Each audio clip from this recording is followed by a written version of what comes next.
ఈ రోజే డౌన్లోడ్ చేయండి. మీ ఫేవరెట్ షోస్ చూడండి. ఇంకా ఏం చేస్తే నీ కళ్ళు వస్తాయి లక్ష్మి?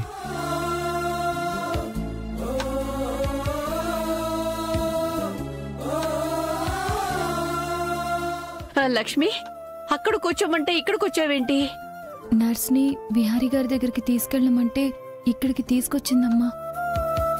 నువ్వు కనపడకపోయేసరికి నేనెంత కంగారు పడ్డానో తెలుసా? నీళ్ళు అడిగావు కదా, తాగు.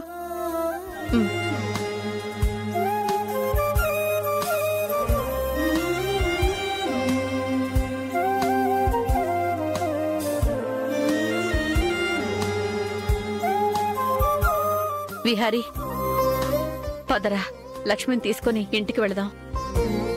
ఇలా అవుతుందని నేను అస్సలు అనుకోలేదు.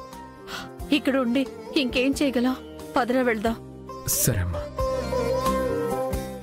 లక్ష్మి, పద.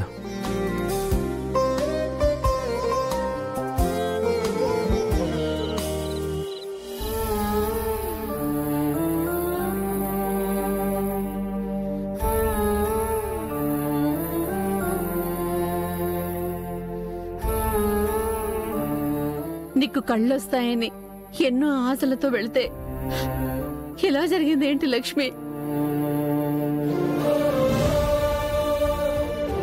పాపం నా వల్ల యమునమ్మ గారు, విహారీ గారు చాలా ఫీల్ అవుతున్నారు. కానీ ఈ నాటకం అంతా అంబికమ్మ చేస్తున్న కుట్ర బయట పెట్టడానికి. అప్పటి వరకు నేను ఈ నిజం చెప్పలేను. లక్ష్మి, నువ్వు కాసేపు ఇక్కడే రెస్ట్ తీసుకో.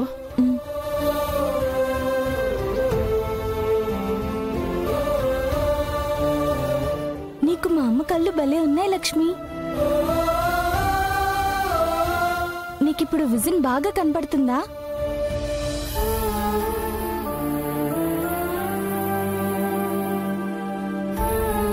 కావేరికి నిజం చెప్పేయడమే కరెక్ట్.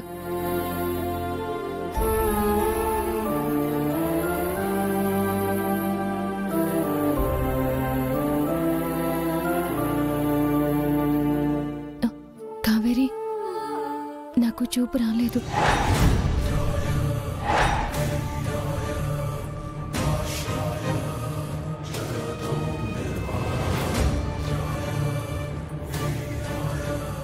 ఏంటి, నీకు చూపు రాలేదా? ఇదేంటిది? నీ కళ్ళలో మా అమ్మని చూసుకుందామనుకున్నాను.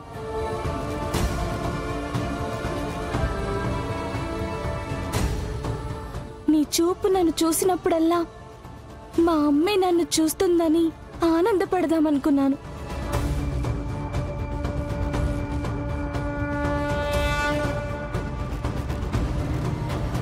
కావేరి, నన్ను క్షమించు. నీకు నిజం చెప్పాలి, కానీ ప్రస్తుతానికి ఈ నిజం చెప్పలేకపోతున్నాను. ఇలా జరుగుతుందని అనుకోలేదు. ఆపరేషన్ కూడా సక్సెస్ అన్నారు కదా లక్ష్మి, మరి ఇలా జరిగిందేంటి? కావేరి, ఒక్కోసారి అంతే, మనం అనుకున్నవి జరగవు. జరిగిన వాటిని మనం యాక్సెప్ట్ చేయాలి.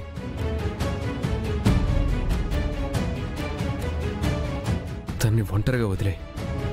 పండు, తనని తీసుకెళ్ళు. కావేరి, రామ్మా.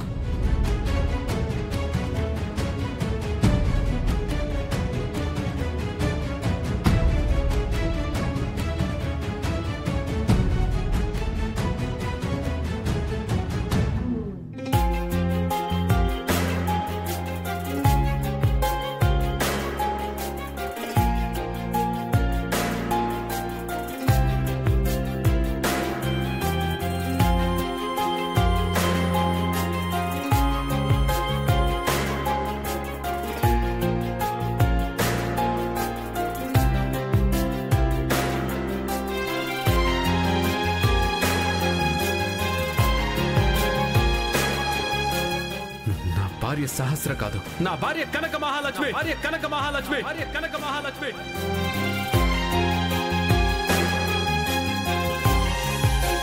ఈ జీవితం నీకు తప్పించి మరొకరితో పంచుకునే ఉద్దేశం లేదు.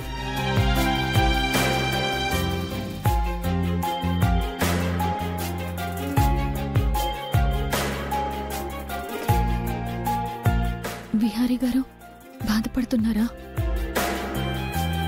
దయచేసి బాధపడకండి. కనకం, ఎన్నోసార్లు నువ్వు నన్ను నీ ప్రాణాలు పణంగా పెట్టి కాపాడావు. ఎన్నో ఒడిదుడుకుల నుండి నా బిజినెస్ ని కాపాడావు. నన్ను, నా ఫ్యామిలీని ఎన్నోసార్లు ఎన్నో సమస్యల నుంచి సేవ్ చేశావు.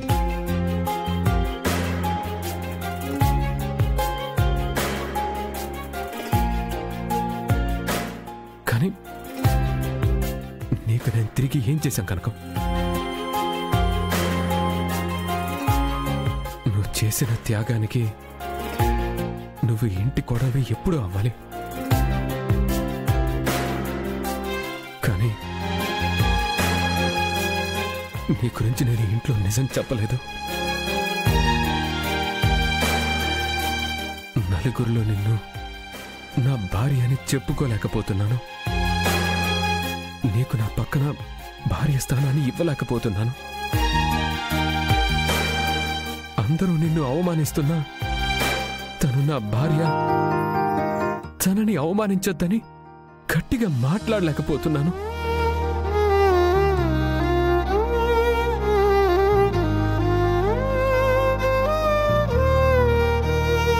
అనుకోని సంఘటనతో నీ కళ్ళు పోతే అట్లీస్ట్ ఈ కళ్ళునైనా తీసుకొని వస్తే నువ్వు చేసిన సహాయానికి చిన్న తృప్తి అయినా మిగులుతుందంటే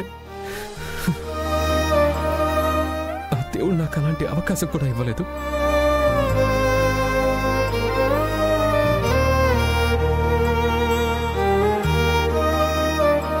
పాపం రుక్మిణి గారు దేవతలాగా నీకు కళ్ళిచ్చి ఆవిడ చనిపోయారు. ఆవిడ త్యాగం కూడా వృధా అయింది.